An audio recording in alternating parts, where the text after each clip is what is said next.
Hello, everyone. Welcome to tonight's event. We're celebrating Gene Luen Yang's latest graphic novel for the Clash of Clans Volume 1. Oh my god, I need the title here. Because it's a long title. How are you all tonight? Yes. Legendary legends of legendarious achievery. Hello, in-store audience and virtual audience. I would like to introduce Gene Luen Yang and Alonso Nunez. Let's give a round of applause. Gene, as some of you know, was named the National Ambassador for Young People's Literature by the Library of Congress in 2016. He advocates for the importance of reading, especially reading diversely. He's also the one behind something that you might know right now, especially for having a Netflix, American-Born Chinese. You know, something under the radar. He has also done the books Dragon Hoops, Boxers and Saints, as well as Superman Smashes the Klan. We're so happy to have him here tonight. And of course, in conversation, we have Alonso Nunez. He is the executive director and one of the founders for Little Fish Comic Book Studio, a local nonprofit that teaches both kids and adults the art and writing of comic books and graphic novels. So thank you so much for being here. And you just celebrated 10 years at Little Fish. Yes. The studio just celebrated 10 years in San Diego. So congratulations for that. For anyone that is here as well as online, you still have a chance to purchase any of Gene's books before they go out and get signed or personalized copies. Make sure you put your orders in if you're online right now before they run out. In store, you can get them first. Thank you so much. And don't forget, for in-store audiences, if you have a really good question during the audience Q&A, you might get some cool prizes. So get those questions brewing in your head. All right, without further ado, take it away, gentlemen. Thank you. Thank you. Hello, everyone. Thank you. Thank you so much for being here. I'm excited to be here with Alonso. Yeah, I am even more excited, Gene. So, did we want to start with the presentation? Well, I figured we could show it right before Q&A. Okay, perfect, perfect, awesome. I just want to lead off with this because I first met Gene in 2014. His book American-Born Chinese was selected by KPBS and One Book One San Diego to be the first graphic novel. And the next year, sadly, I felt like Gene was out of our stratosphere because I believe it was the next year, 2015, you received the MacArthur Genius Grant. And I think I just dropped your note that was like, I'm glad we got you last year because, you know, it's not happening anymore. And then the next year, 2016, you were the National Ambassador. And I was like, Gene is now in outer space. He is gone. I don't know if I'll ever see this man again. So I'm happy to see you again. This is very exciting. We are here obviously to talk about the Book of Clans, but there's so much with a creator like Gene to talk about. But let's start with the Book of Clans. So the book dropped, I believe, yesterday, right? Yep, that's right. And you know, it's obviously got a huge legacy, a 10-year history as a mobile video game itself, right? Mm-hmm. Can you tell us how you were approached to write this? Being a MacArthur genius and the National Ambassador, is there a ceremonial, offerings that have to be made, or how does this happen? Yeah, So Clash of Clans, it's this really, really popular mobile game. How many of you have ever played Clash of Clans? All right, if you didn't raise your hand, you should feel a little bit ashamed. Because this is an awesome game. It's an amazing game. It's, like Alonso said, it's over 10 years old. It's put out by this company called Supercell. And there are actually two games in the same universe. There's the Clash of Clans, and then there's Clash Royale. So I first learned about this game from my son. My son is now 19. When he was around 9 or 10, he started playing this game. We have 4 kids. I know it's a lot. We have 4 kids, and the other 3 are girls. He, at the time, did not get along very well with his younger sister. So she's 16 now. She was like 5 or 6 at the time. But they were part of the same clan in this game called Clash of Clans. And when they were playing together, they actually got along. So that kind of piqued my interest. Then they asked me to join the clan. And then I found out that my editor at First Second Books, Mark Siegel, who's an amazing artist himself, he does a book called Sailor Twain. If you haven't checked it out, you should check it out. It's for adults. It's not for kids, but it's amazing. He also had 2 kids who were about the same age as my 2 oldest kids. And they were also in a clan together. And then we kind of all joined clans together. And it was sort of this way for our families to hang out virtually, even though Mark and his family lived on the East Coast and we live on the West Coast. So that's how Supercell and the world of Clash came into our lives. At that point, Mark and I started talking about maybe doing graphic novels set in this world. And he would approach Supercell. So he went after that license again and again and again over years. But they are incredibly successful. So they're super busy and very difficult to get a hold of. Eventually, maybe 2 or 3 years ago, we got a hold of them. And Mark put in his proposal. We talked about it a lot. We had a meeting with them, and we were off to the races after that. So we have 8 books planned. It's actually something that Mark and I have talked about for a very long time, is doing some kind of a video game tie-in comic. And it's for a couple of different reasons. One is, like video games are crazy popular right now. I'm sure you all know. The number of gamers out there dwarfs the number of readers out there, right? The comic book readers. I know it's a scandal. And we thought that doing a video game tie-in comic would be a way of building a bridge, so that we can maybe turn some of those gamers into readers. And I have to say, like, Supercell was super on board with this. Like, this month in the game, there are all these tie-in objects inside of the world of the game that kind of reference the comic that we're putting out. And the second thing that we wanted to do was we wanted to kind of play Carl Barks. You all know who Carl Barks is? Yes. Yeah, Carl Barks, he's considered one of the greatest American cartoonists ever to live. He spent nearly his entire career working on Disney Duck Comics, right? So what he did was really amazing. He took Donald Duck, who at the time was just like the star of these short animations. They were like 3, 5, 7 minutes long. And in those animations, Donald is pretty much a 2-dimensional character.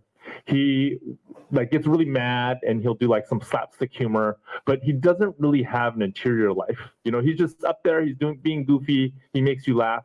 What Carl Barks did was he took this character from these animated shorts and he moved him into comics, and then he kind of leveraged the strength of comic books to fully flesh out Donald Duck. So Donald Duck in the comic is very different from Donald Duck in the animated shorts. Donald Duck in the comic, he has an interior life.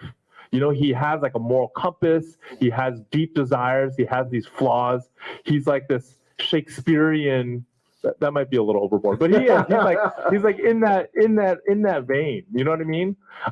And we thought it'd be really amazing to do something very similar with video games. Like, take a video game character who in the video game might be 2-dimensional, bring him into comics, and kind of use the power of comics to flesh them out. Yeah, and it's when I saw, Gene, that you're doing eight of these, right? And this is one of the annoying things about Gene Yang is you read his graphic novels and you're like, this is a good graphic novel, and then all of a sudden he'll throw in these things where you're like, I've never seen anyone do that before. That's new. Well, that's a new thing. There's someone out here. Where's Donovan? Donovan, can you hold up Dragon Hoops? For example, in Dragon Hoops, you've got that scene where you redraw the characters, the high schooler's hair in story, right? Where you're switching it, and he's talking kind of metatextually, and there's stuff, I don't want to spoil anything because you guys all need to read this book, but there's stuff you do with the narration, which all of a sudden I'm like, oh God, I can see this amazing world building that he's doing, and at first, because I thought it seems like you've got these, I kind of imagined that it was going to be these 8 kind of standalone graphic novels, all set in this world, which would be really cool. But I can see, or it seems like there's this kind of arc that's kind of building. Did you conceptualize all 8 kind of simultaneously, or kind of have a skeletal story, or how did you go about building the stories once it was set? Yeah, we talked pretty early on about having every volume focus on a different character from the video game. So we start with Hog Riders, and then we move to archers, and then we move to golems, and then we move to Valkyrie, and then goblins, and so on. And we did want every book to be standalone, but also to have like this wider arc, this multi-volume arc. And what I'm gonna spoil it a little bit. But what you're talking about is actually one of the challenges of doing this book. If you've played the game, if you raised your hand and you're not ashamed of yourself right now, you'll know that in the game, every character who is of the same class looks the same. So all the barbarians look the same, all of the archers look the same, all of the hog riders look the same. And it's awesome for a video game, right? Especially a video game like Clash, where when you're looking at the characters, you're actually taking a god's eye view, and you're sending these armies of like barbarians in to like pillage your village, or your enemy's village. And then because they all look alike, when they die, it's not a big deal.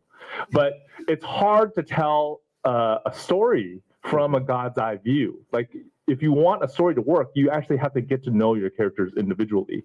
So one of the things that we have to do in this first volume is we have to move you from like a gamer's god's eye view to a reader's like character view. And we have to get you to see the characters not as groups of people, but as individuals. So the way we do that in the book is we have the main character, Terry, and when Terry gets to know somebody, that person begins to individualize. So Terry goes to a new town, he meets all these archers, they all look the same. But then when he gets to know one archer, and he becomes this one archer's friend, then he's able to see how that archer visually looks different from the other archers. And it seems like was the use of splash pages in the book part of that? It felt like a very immersive moment where, in essence, you're saying to the reader, this is a comic book, not a video game. I am dropping you in on the ground floor. Here you go. Yeah, absolutely. That was a big thought. So the books are drawn by this amazing art team, Les McLean and Allison Acton, and they're just phenomenal. Les does all of the pencils, Allison does the inks, and Les, I was a fan of Les for a while. Are you familiar with his stuff? No. Okay, so he did a book called Toon with a friend of mine named Derek Kirk Kim, and then he did another book called Old Souls by a writer named Brian McDonald, and they're both phenomenal books. And Les is one of those guys who's kind of a chameleon artist, where you can be like, draw like Bill Watterson, and he'll draw like Bill Watterson, or you can be like, draw like Jack Kirby, and he'll draw like Jack Kirby. He's one of those guys, right? And early on, we talked about how to make this world feel like a real world. He loves doing these like multi-character crowd scenes. Like a whole crowd of characters fighting. He loves that kind of stuff. I think most of us artists do not, right? I hate that, actually. I really hate drawing crowds. So it's Les and George Perez. Yeah, that might be it. It might be Les and George Perez. But he loves it. And I think we kind of leverage that to make the world feel like a real world. And, Gene is annoyingly an amazing writer and also an amazing artist. How do you approach something like this, Gene, differently, where you're not doing the art? Do you write the script differently? Do you try to write to the strengths of the artist involved, or how do you approach that difference? It depends on the project. So for some of my projects where I work with another artist, I'll do thumbnails, which means I'll do small sketches, very loose sketches of what each individual page looks like, and then I'll hand that to the artist. But then they will, of course, always change it, and I would say 10 times out of 10, the changes that they make the work better. With Les, I really just gave him a script. It's sort of like when I do work for Marvel and DC, I'm just handing in scripts, and it kind of looks like a screenplay that's been broken up into panels and pages. So I'll hand him that, and then he'll use that as his guide to drawing. With Les, we did have a conversation about what he likes. He told me he liked crowd scenes, which I thought was really weird for an artist, right? So so I wrote to that. I did write to that, and he also told me that when he finished the first volume, he told me that the thing he enjoyed most while drawing was drawing hogs. So then volume 4 is like a nearly all hog story. Like there's just hogs everywhere by the end. Do we get a return of Pim Pim? Yes. Pim Pim is in all of the stories that I've written so far. Yeah. I didn't know that I could love a pig this much. This is the hog that is Terry's companion in this book. It's a adorable, very opinionated, even though it doesn't speak English. This is not a Disney movie. and it's got a red bow on top of its head. I love Pimpin. I mean, a lot of that is because of the charisma of Les's line, right? He just draws that character so well. It's really, really amazing. I get why. I mean, you can tell he's having fun drawing the hog. Right? Hearing you say that he likes drawing hogs makes a lot of it make more sense. Yeah. It takes a really skilled artist to make you invested in animals that much that quickly. Yeah, that's right. One graphic novel. Les is amazing. And you're rotating art teams, right? Across graphic novels, is that right? We have two art teams. We have two art teams working. Yeah. But Les was the main one who kind of established the look of the world and that sort of thing. He went through multiple iterations before Supercell and For Second landed on a style. Yeah. Okay. Excellent. Yeah. So I want to return to this idea of kind of Carl Barks and this kind of Disney kind of world building. I feel like that opens up kind of a larger conversation about how do you approach such an established property and navigate that balance between, writing what's already there and then adding your own stuff? What does that kind of journey look like for you? Yeah, I mean, the fun of writing the Clash books is that the world is pretty well defined, right? There are certain kinds of troops. Every village has kind of a goal. And the goal might not be the best goal. It's to pillage other villages and take their elixir and gold. And then on the side, there's this other game called Clash Royale, which is sort of like a sport almost. You have two teams facing off. So in the world of the books, there are these villages that fight each other in two ways. They fight each other by raiding each other's villages, and then they also fight each other on like the sports field, the sports arena, by playing this Clash Royale game. All of that was set up by the video game. So what we had to do was we had to kind of fill it in by figuring out, what the individual villages are called, what the relationship between the characters are when they're not fighting and when they're not playing the sport.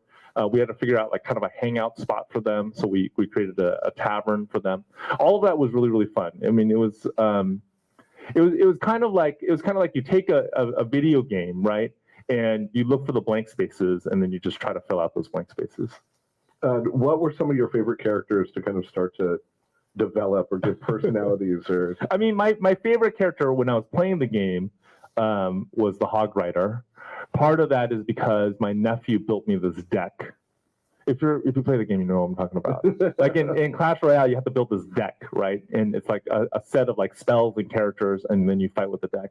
And then my nephew, he's 14 now. He built me this deck with the Hog Rider and like an earthquake spell. Some of you have never played this game, so it's giving me like stares. But the Hog Rider is a great way of taking down buildings. But the problem is that your enemy can build buildings to draw the Hog Rider away from its true target. So then you use the earthquake to take it out. We'll move on from the gameplay discussion. but okay, so the point is, I really love the Hog Rider in the game because he's very effective. But as a storyteller, I like the Hog Rider because he has a built-in best friend, right? The Hog Rider in the game is actually two characters. He's the rider and the hog. And then narratively speaking, that's very useful because what you can do is you can use this pair of characters to externalize internal conflicts.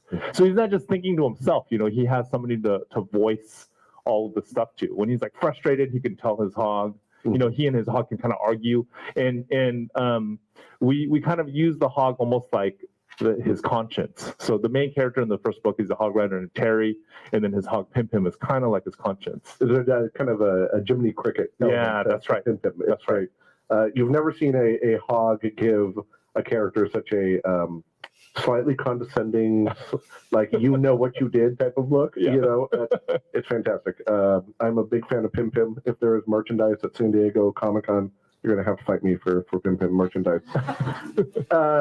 Gene, talking about video games and comic books, both wonderfully ostracized and villainized in their own times for corrupting the youth and all that fun stuff. How do you approach adapting it artistically?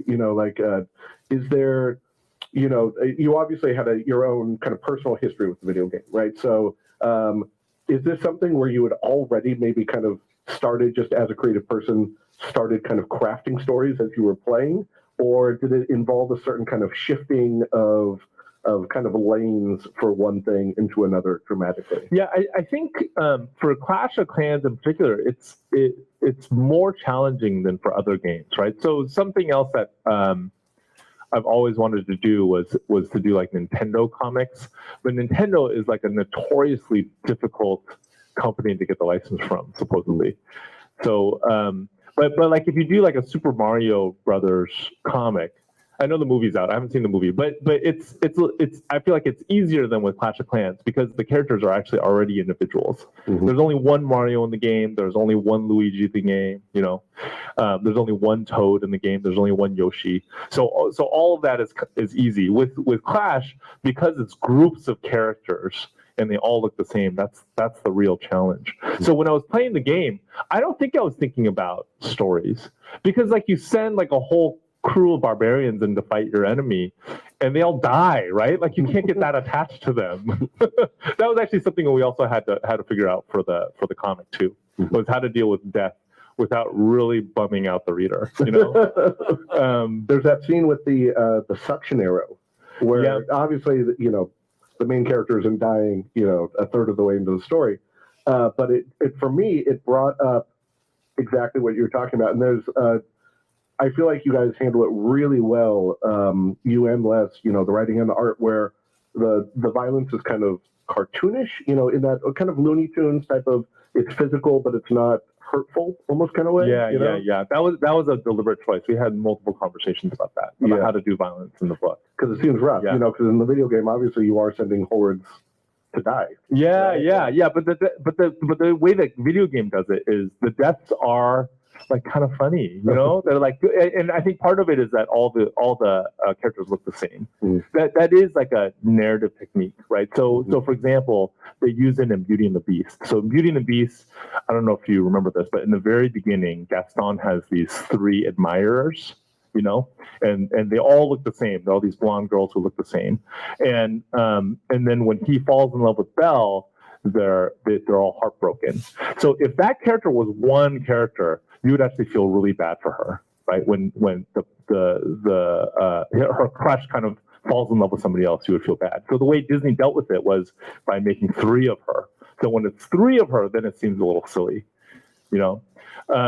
So I think the game works in the same way. You have a group of people, like you have a group of barbarians, and you send them in, and then when they die in this really Looney Tunes way. Right, they're like little gravestones that pop up and cartoon ghosts, and it's kind of funny. And then you always know that you can always generate new barbarians when you need them for the next battle. But that just doesn't work in a comic, right? It would be so gruesome to like have a barbarian die and then a gravestone pop up. A barbarian whose name who you've gotten to know as an individual. Yeah. So we don't have anybody die in the comic. We decided to go the Asterix route. So Asterix is classic, like a French comic, and they just get knocked out, right? They always get knocked out. So that's what happens in our comic too. They get knocked out. For a little while, we actually did talk about. So in the game, you have these barracks, and when all of your barbarians die, new barbarians will come out of the barracks. So for a little while, we're like, what if like you have a barbarian named Bob and they die, and then he just pops right back out from the barracks? We just thought that was too weird. So we didn't do that. Now they just get knocked out.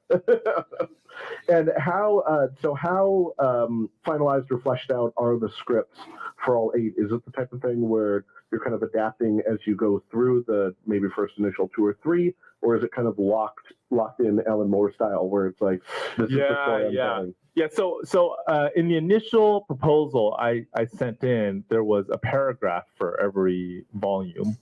And then now at this point, I'm in the middle of writing the script for volume 7, and I've turned in the final volume for the final summary for volume 8.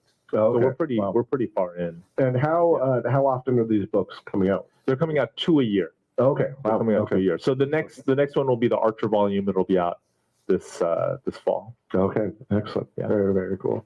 One of the things that I love about you, Gene, and the way you seem to approach things is you are It's always weird to talk about people when they're here. But Gene Yang is, for me, one of the shining lights in American comic industry right now. It was amazing during my cycle as a Eisner judge for Comic-Con in 2021 to have both Dragon Hoops and Superman Smashes the Klan. Not one, amazing graphic novel to read, but two, and thank goodness we had them in different categories, so they didn't have to fight each other Clash of Clans style.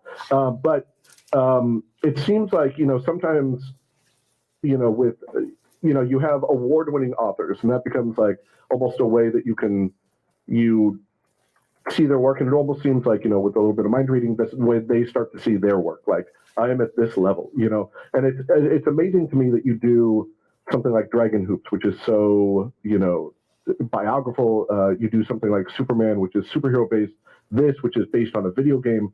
How do you, with someone that I would imagine can kind of write their own ticket and kind of choose your direction, how do you choose from that vast kind of array of genres that it seems like you feel very comfortable playing in? That's my very long-winded question.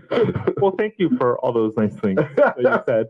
And also thank you for being an Eisner judge. I know that must not have been easy. I'm still recovering. Yeah. Yeah, I was a judge for the Ringos during the pandemic. Okay. And it's both awesome and not awesome, right? It's both. Yeah, it's awesome absolutely both. you get so much of what you love, but it's also not awesome because you get so much of what you love. Right? And so little time. Yeah, it's so little time. Yeah, that's the thing. It's so little time. Like if they could turn 1 year into like 5, it'd be amazing. But I think I feel like I've been really lucky that I've gotten to work in a bunch of different genres, and that's something that that's sort of like a bucket list thing for me. I think of my bucket list in terms of genres. I kind of want to do a detective book. I want to do a science fiction book. I might want to do a horror book, even though I kind of hate horror. But I feel like that's sort of a puzzle in comics, right? There's some amazing horror books in comics. One of my favorites is called Beautiful Darkness, but I think it's really hard because the creator of the comic doesn't have control over time. It's not like a movie. A movie, you have control over time, and I think it's a lot easier to create horror when you have control over time. But I have wanted to do a bunch of different genres, so I've been lucky that I've been able to do it. That said, I do feel like every time I start something, I feel really scared. Like the very first time I wrote a Superman book for DC, it was a very, very scary thing to do because I hadn't really done superheroes. I hadn't done a monthly superhero comic at least up until that point. And to be honest, I don't think my first year's worth of writing at DC was very successful. but it was just I felt like I learned a lot. Which Superman was this, Gene? It was New 52 Superman. And it was number 41 through. I did 41 through 50. Got it. And then they killed him, and they pulled me off the book before they killed him, which I'm actually thankful for. I didn't want to kill Superman because I know his name, right? He's not like a barbarian, right? You can't have another Superman just come out of the barracks. Right? Yeah. Come out of the fortress. They kind of did, though. They kind of did. They kind of did. We know DC secret. This is how they do it. Just roll out another one, right? So we do want to open it up to audience questions. I could talk to Gene all night, but I don't want to steal them away from everyone else because I know you guys have some awesome questions. But I know also we wanted to show. Yeah, let me show some stuff. Let me show some stuff. Okay, you can hear me, right? Okay. So the first thing I wanted to show you was from the American-born Chinese show. So this is a show that debuted on Disney Plus last week. It's based on my 2006 graphic novel, American-born Chinese. I have to say, it is very different from the book. So what we were hoping is that we would take the heart of the book and kind of expand it into a television series, and also move the time period. So the time period of the book is set in the vague 80s, 90s, which is when I was growing up. The show is set now, and the situation for Asian Americans is different now. So we're hoping that's reflected in the show as well. But I wanted to show you some behind-the-scenes stuff. So this right here is a photo that was taken on the very first day of filming. It filmed from January through June of last year, I believe. And a good portion of our cast is from the Asian movie industry, so they have this tradition of doing a good luck ceremony there. That's why there's this round table. This was a really surreal day for me because I was on this high school baseball field standing next to Michelle Yeoh and Tito on. Like he gave me a piece of roast pork. And of course, that was before they won their Eisners, right? So we're very lucky. Eisner. So if you don't know, the Oscars are the Eisners of movies. So. The Oscars are the Eisners of movies. But I have to say, as awesome as it was to have 2 Oscar winners on our show, 2 of our our standouts, I think, are leads. So I don't know how the casting folks did it, but they found these amazing young actors. It's Ben Huang and Ginny Liu, and they play, Ben plays the Chinese American kid, and Jimmy is the immigrant kid from Asia who kind of embarrasses him, and their friendship is really the heart of the story, both in the book and in the show. And the fun thing about them is they kind of became best friends. So here's them.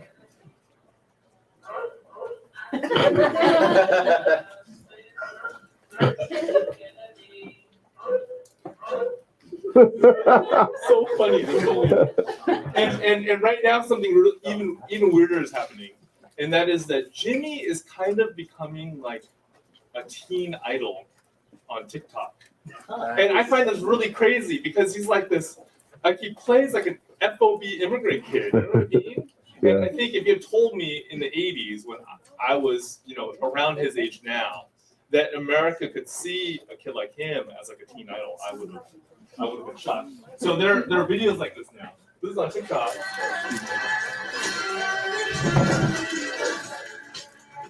Isn't that crazy? And if you look at the comment section, it's all like heart emojis. It's like so strange. So if you like, you can find this on Disney Plus. There's also somebody here in the audience who is very special. His name is Johnson. He's in the back. Can you wave? And he directed episode 5. Yeah, if you watch it, you get to episode 5. It's really amazing. Okay, the other thing I wanted to show you was Supercell, who we're working with on Clash of Clans. They get amazingly supported. Like I told you, they put like these items in the game that are tied to the book because they also want to promote reading. And they even created a trailer for the book. So I want to show you that. Once upon a time, there was a hologram by the name of Tyrannicus of the legendary triumphant hologram. But you can call me, I mean him, Terry. Oh yeah, and his right hand high-flying arm, Pam. This inseparable pair what many regard as heroes embarked on an adventure filled with legendary battles, unlikely new friendships, and unforgivable family betrayal. Okay. I won't give everything away. Pre-order volume 1 of the Books of Clash today. Am I really not sure? Yeah, that's all Les and Allison's artwork. All right. Well, thank you. Thank you for watching the video.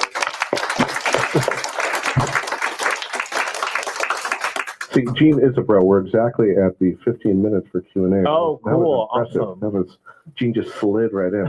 All right. Yes, sir. Hi. So, when you were a kid, did you imagine that you would be here at this moment doing this? No, not at all. Yeah, I think if you had I knew I wanted to make comics ever since I was in 5th grade. That's when I bought my very first comic. It was DC Comics Presents number 57, starring Superman and the Atomic Knights. I bet they have it here in the back issue box. But I had no idea. I think if you had told me in 5th grade that this is what I would be doing, I would have peed my pants. Yeah, I'm kind of shocked. And Gene, what was, everyone, once they're like, I want to draw comics for the rest of my life, I want to do comics. What was the character that you wanted to do, like, once you became the... Oh, I think I wanted to do Fantastic Four. So I was collecting comics when Fantastic Four was had the She-Hulk in it. Okay. You know, which so I have a special place for that team.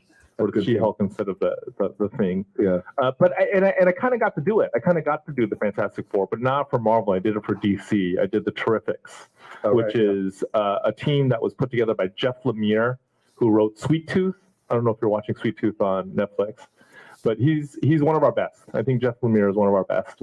And what he did was he took characters in the DC universe and he kind of made a version of the Fantastic Four. So the Terrifics is a super genius, but instead of Reed Richards, it's Mr. Terrific. It's a guy who kind of looks like he's made out of rocks, but instead of the thing, it's Metamorpho. And then it's a stretchy guy. It's a Plastic Man, and then it's a woman who turns invisible. So it's Phantom Girl in the DC comics. So I kind of got to do Fantastic Four for DC I comics. never even made that connection. Turn in my nerd card. Thank God I wasn't quizzed on that before I started Eisner judging. So a question. Yes, sir. My wife is unfortunately sick at home and watching on the Oh, cool. and she's a seventh grade teacher, and she's doing a project to compare and contrast the original American Chinese and the Journey to the West. And she didn't even know that the show was coming out. And she's super excited. Oh, cool. Watching the show, and she wants to know the changes that were made for the TV adaptation. Were you involved in any of the modernization? And having watched it now, would you rewrite any of it in a modern way, or even adding in like the Guan Yin and the martial arts and the sitcom meme? Yeah. So the show is very different from the book because of two decisions that we made early on, right? One was to bring it to now, to set the show now. And because the conversation about Asian Americans is different, the show has to be different. And the second was to make it an open-ended television series as opposed to like a movie. You know, I think if we had adapted American Born Chinese into a movie, we could have done a more straight adaptation.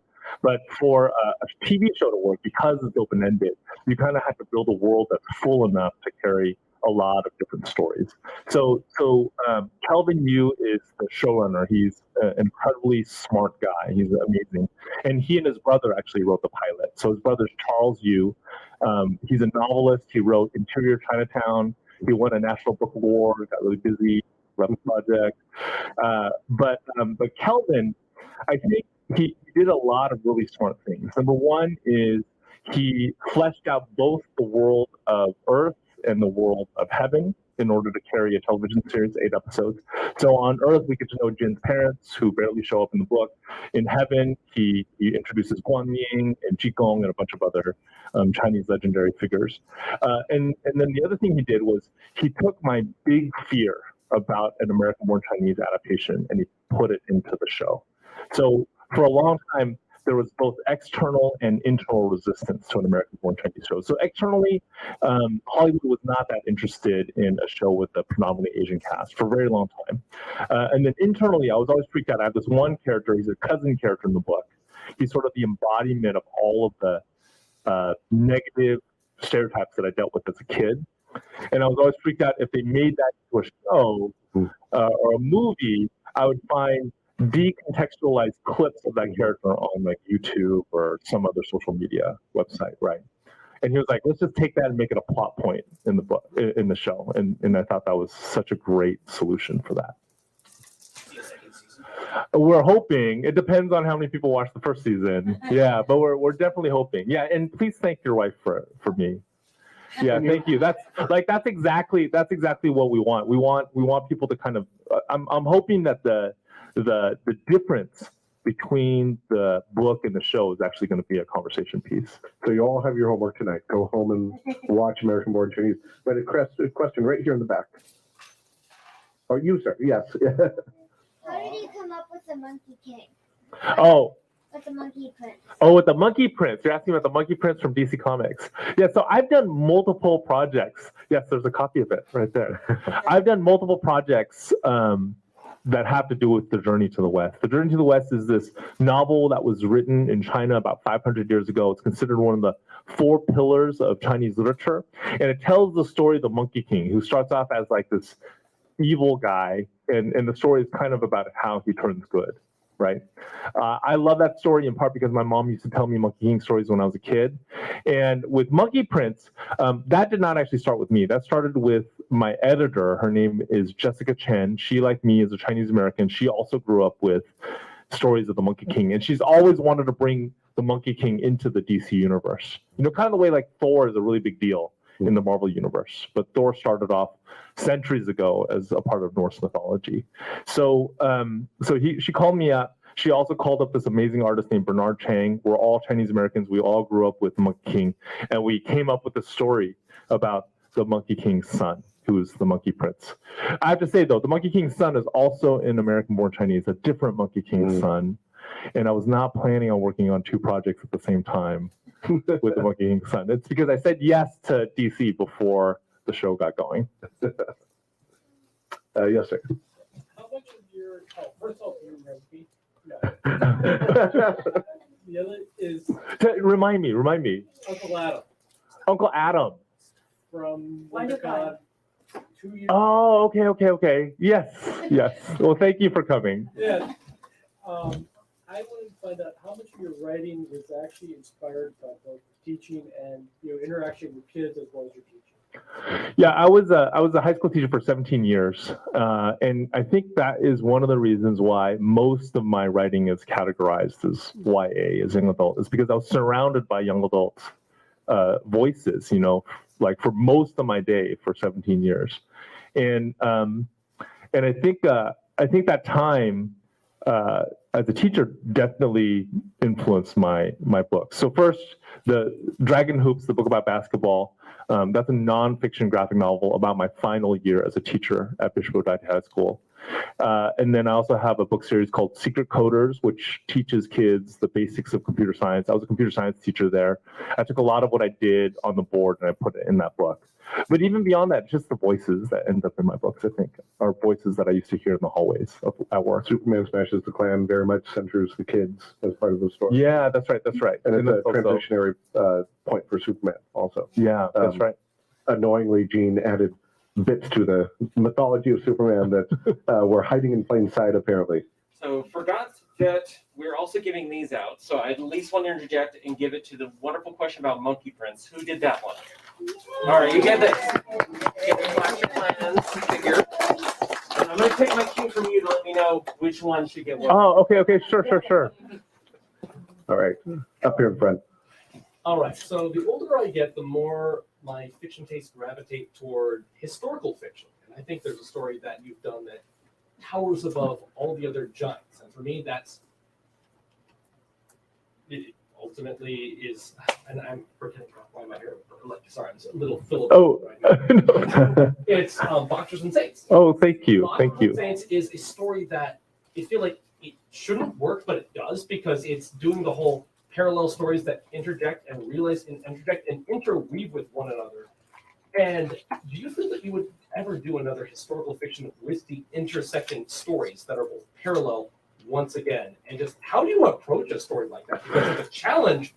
And like I said, it shouldn't work, but it does. And so that's why I love Boxers and Saints so much. Well, thank you. Thank you for reading Boxers and Saints. So Boxers and Saints, the reason why it's 2 volumes actually is just out of my own indecision.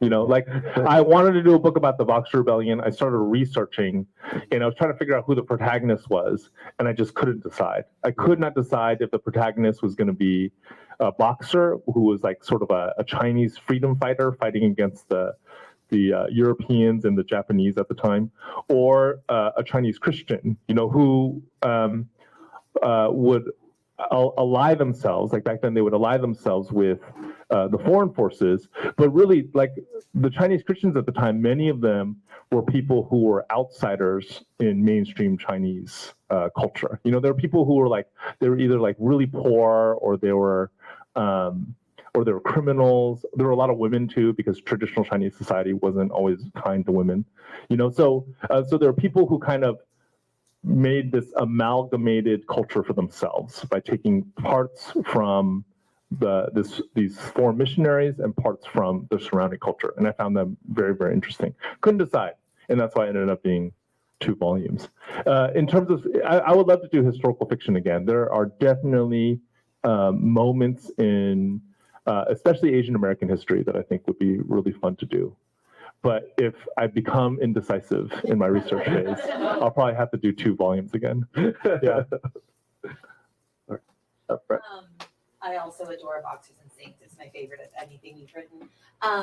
I'm a teacher as well, and I think about some of the comments you've made about like growing up, like not expecting to be where you are now and not seeing yourself in media when you were younger.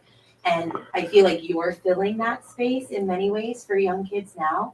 And I just wonder if there was like a piece of advice you would give to kids growing up, especially kids of color, who are maybe starting to see themselves, and just given the uniquely problematic world we're in with media right now. Mhm. Yeah. Well, thank you. Thank you for being a teacher. I think it's one of the best professions ever. Can we get her a kit? Oh, You for the kids. can. Yeah, sure. If it's for the kids, they deserve the fan kit. Oh. Oh, Awesome. now it's no longer for the kids. Yeah. So I would say this. I think one of the hardest things that I had to learn as a creator was to finish a project, and it's because, like, when I was a kid, I would always do these comics and I would stop halfway, right? And the reason why I would stop halfway is I would always have this voice inside my head telling me that what I was working on is kind of garbagey. I think that does probably have an extra little oomph if you are from a community that isn't very well represented. You know, there's a little bit, like, that voice in your head has a little bit extra. Has a little bit extra. But I do think also every kid has that voice, you know. I think I still have that voice. But I think, and I would say that most creatives I know, most comic book writers, most artists, most novelists I know also have that voice. I kind of think that, like, writers and artists in general might be like just low self-esteem people, you know, like if we had really good self-esteem, we'd be like politicians or something. We would not be in the field that we're in. And any lower would be comedians. Yeah, there you go. But I think part of what I had to do was learn to ignore the voice, learn to recognize that the voice is lying to me, you know, and push through it and get to the finish line. Because by the time you get to the finish line, almost always when you look back at your work, it's not as bad as the voice was saying when you were in the middle of it.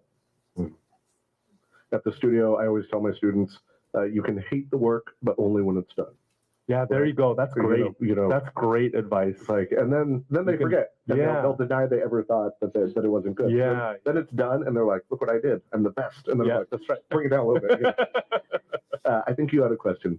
Well, as Matt said, love Boxers and Saints. My question is there another adaptation of your works that you'd like to do, such as Boxers and Saints, or maybe even Level Up? Oh yeah. So other adaptations right now.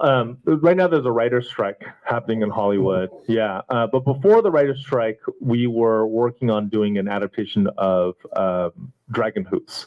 So Dragon Hoops was with a company called Rooster Teeth. I don't know if you've heard of them. Yeah. They do really fun. They have such a weird company history, right? They were started by these guys who hung out in their dorm rooms and did funny videos about video games, and now they're like part of Warner Brothers. So we signed with them. We had a pitch put together. We were about to take it out, and then the writer's strike hit. Once that's over, I think we're gonna take that out. And then we're also working on Shadow Hero. We're working on an adaptation of Shadow Hero.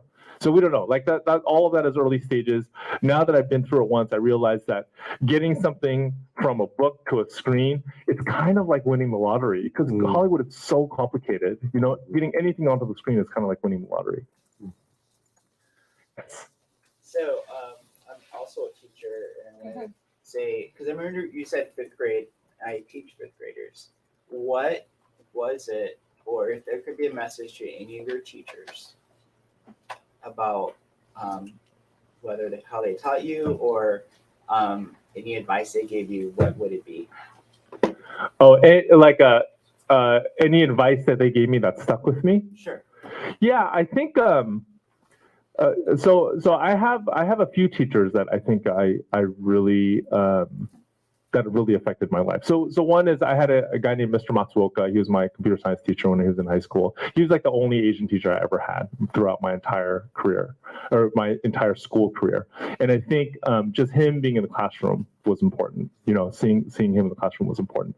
I also had a teacher named Mrs. Head, who was an English teacher of mine in high school. And I think she was the one that taught me to think about genre. You know, American Born Chinese, the cousin character in that book, I think started in her classroom. She did a unit on satire that I still remember to this day. Like, we read Modest Proposal. We talked about the power of satire. I ended up doing my essay assignment about being an Asian American. And then I remember having a really long conversation with her about it, and it was meaningful to me. So I think maybe those two teachers. Yeah. So can we give the other teacher something too? Thank you. Yes, sir, in the back. Yeah, we should give him one for his wife too. Okay. Yes. So, but I think this is, let's get to your question shortly, but I think this is your wife's question. Oh, there you go. There you go. As a middle school humanities teacher, I want to know if Clash of Clans would be appropriate for 7th graders, and maybe how to tell parents why it's a good for free reading. I hope so. I mean, that's sort of the hope, right? The hope is that if you're a kid who really, really loves the video games, that this will get you into the habit of reading. And we hope that habit of reading will take you beyond books about video games. So for this book specifically, you know, we want it to be fun. We have a lot of poop jokes in there, and we have a friendship between a writer and a pig, or a writer and a hog. But we hope that the underlying ethos of the book is about treating people as individuals. You know, so like I said, that was one of the challenges of doing this book, was taking people from a God's eye view that they have in the game, where all the barbarians look alike, to a character-based view, like a reader's view, where you see the characters as individuals. And in some ways, that was inspired by my time in the classroom. Because I remember at the very beginning of every semester, all the kids would come into the class, and they would just be a mass of teenagers. I wouldn't know anybody's names. You know, and by the end of the semester, after all those months, they were individuals to me. I would know their names. I would know what they liked. I would know what they didn't like. I would know the parts of my class that they struggled with. And I think being able to see people as individuals is just such an important thing in our world today. So that first volume especially, that's what we're trying to hit, is to convince people to see each other as individuals. She says, "Great answer. Thanks, Gene. I'm such a fan." Oh, thank you. Okay. Yes, sir, in the back. So, as from a writer's perspective, when you approach different things, and I know most of your work has been kind of centered around like young adult, there's I suppose the difference in writing for different audiences, even within the same genre. Is your approach different for each project? Do you have to kind of adjust your frame of mind before you begin scripting and things like that? Yeah, I think in some ways the story itself dictates what age group it's for. You know, so for Clash of Clans, when we started working on that project, we were aiming for a slightly older reader. But as we actually worked on it, we realized that it actually started skewing younger. Like the humor skewed younger, and the way that we dealt with the violence started skewing younger. Everything kind of fell into place so now I think of it as a very solidly middle grade comic. You know. So it's more of a dynamic process. Yeah, I think so.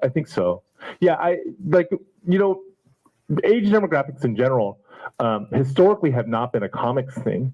I remember going to my local comic book shop when I was a kid, and most of the comics were in just one section. There might be a tiny section with like comics for little kids, and then there might be another section for like very adult comics. Adult, you know what I mean, right? But most of the comics, like, you know, from like Spider-Man to maybe Sonic the Hedgehog to Watchmen, they were all in the middle. They were all kind of in the middle. So I didn't really think about age demographics until I got hooked up with First Second, who comes out of Macmillan, who are primarily like a book publisher. And they think about demographics a lot. And they're the ones that kind of categorize my books as YA, which I think fits really well. But I don't really think about that when I'm working on the book. Thank you. Yeah, thank you. Thank you. Yeah, up here. Writing Clash of Clans book affect your perspective on the game? Did writing the Clash of Clans book affect my perspective on the game? Yeah, I think it does. I think it does.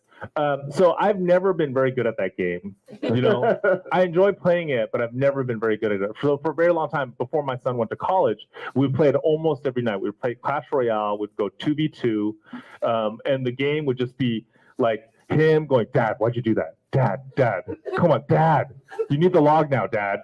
Like that'd be the thing, right? But it was still like, it was a way for us to spend time together. Now that I've done the book, now when I play with him, I could say, when he goes, "You should release the log now, Dad. Why did you do the log?" I'd be like, you know, the log is actually much kinder than you in the book. Maybe you should be a little bit more like the log in the book. And now, Gene, you can be like, well, you wouldn't have access to that item unless I wrote this book. You have me to thank for that. Can we give that young man prize as well? Thank you. Yes. Ma'am, yes, sorry. Yeah. I'm also a teacher, and I absolutely love representation in literature so that the children see themselves. I happen to teach special education. Have you ever thought about creating a character with a disability? Yeah, we've talked about that. We've talked about that for the show, and we've also talked about that in different series that I've worked on. But we haven't pulled the trigger on it yet, and I think we need to, for sure. Absolutely. Yeah, absolutely, we should. Yes. How did you get into writing? How did I get into writing? Well, I got my very first comic when I was in 5th grade, and my best friend in 5th grade, his name is Jeremy Kuniyoshi. He was also a big comic book geek. We started making comics together. So at lunch, when our more athletic friends were playing tetherball, you guys still play tetherball? You know what that is? Okay, good. There's an app for that now. Yeah. We played it in real life as opposed to on a computer. But when our more athletic friends were playing tetherball, we would sit at the lunch table and we would make comics together. So we would come up with the stories. I would do the pencils. He would do the inks. We'd give our originals to his mom. We'd take them to work with her and sneak photocopies for us. Then we'd staple them by hand and we would sell them to our friends for 50 cents a piece. So that's how we started. Wait, are you thinking about doing it? If you're thinking about doing it, you should charge $2 now, not 50 cents. Okay, $2. Yeah, $2. We'll give her one too. You get the last one. Hooray! Yes, ma'am. Do you have like any of those original comics that you made? Yeah, I think I must have them somewhere in at my parents' house in a box somewhere. I must. That would be so cool to take out. Yeah, I don't know if I would think it was cool. Students for Oh yeah. see, how you started. I am an elementary school librarian. I am in good company. And I absolutely, well, as an adult, I love graphic novels. I mean, that's my jam. But as an educator and now a school librarian, graphic novels, comics, I mean, they are the gateway to getting dyslexic, struggling readers in. And my daughter, who's dyslexic, or one of them, I mean, that's the only thing that has enabled her to read and enjoy it and not refuse to do it. So thank you for doing what you do. But my question is actually around AI. I'm just curious. Yeah. Hey, I am open to learning new things and making things work for you. So I've played around with ChatGPT in library lessons and short story writing and Dolly, image creation. But I'm curious as an artist, how you feel about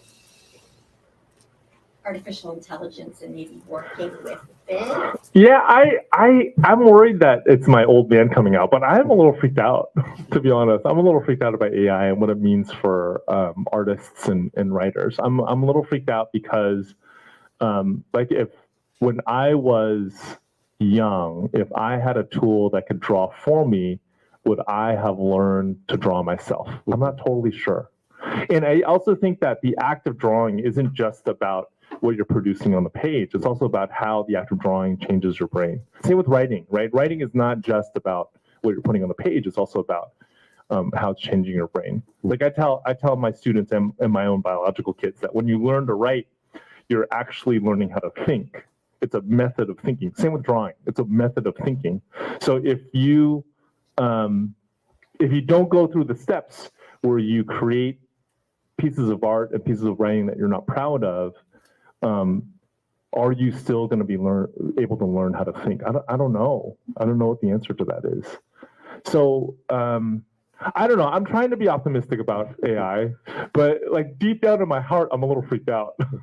Yeah, there's something to it right now, right, where it's kind of like we've taken Carl Barks and Mike Mignola and Jack Kirby, and we've like put them all in a blender that you can access. And there's all these issues of proprietary ownership and creator respect. You know, I forget who it was I was trying to remember, but I saw a creator online recently refer to it not as AI, but as it exists right now as plagiarism software, which I thought really got to the heart of what AI is, at least right now. Before it takes over and makes us do the work, you know. Yeah, that's right. That's right. I think we got time for one more good question, if anyone's got it. Any kids out there got a question? All right, we got one online question that I'm curious about. Is there a supporting character in any of your original work or IP work that you wish was expanded a bit more? Is there any character, like supporting character? Yes. Yeah, okay. So in my IP work, I did do a short run on Batman Superman maybe a year and a half ago. It was a lot of fun to do. I worked with an artist named Ivan Reis, who's one of the best. Like I think he's one of the best working in the DC universe right now. And in the supporting character that I like the best in Batman Superman is Robin. I haven't always liked Robin. I used to think he was dorky. But after I became an adult and I thought about it more, I realized I'm such a bigger fan of Robin than Batman, right? Like they both went through trauma, but one of them got really grumpy. They went through the exact same trauma. They both lost their parents, and one of them got really, really, really grumpy. And the other one lives with the grumpy guy, but still is able to be happy and like fight crime with a smile on his face. I don't know how he does that. I think he's like such a stronger character because of that. Oh, I haven't seen the Titans show, but in the Titans, I guess in the Titans cartoon, he's a little grumpy too, huh? A little grumpy. Yeah, that's right. But Dick Grayson Robin, like OG Robin, was a happy dude despite the trauma in his life. We won't talk about Jason Todd. Yeah. All right. Nick, do you want to do intros or outros? I'll let you. Okay, all right. So first of all, I want to thank you guys for coming. Otherwise, it would just be me and Gene talking to each other, which would be fun, but not nearly this fun. I want to thank Mysterious Galaxy for hosting amazing events like this. Support your local independent bookstores always. And let's give it up one more time for the legendariously legendary Gene Yang. Thank you, Alonso. For Alonso as well. Thank you. Thank you so much, man.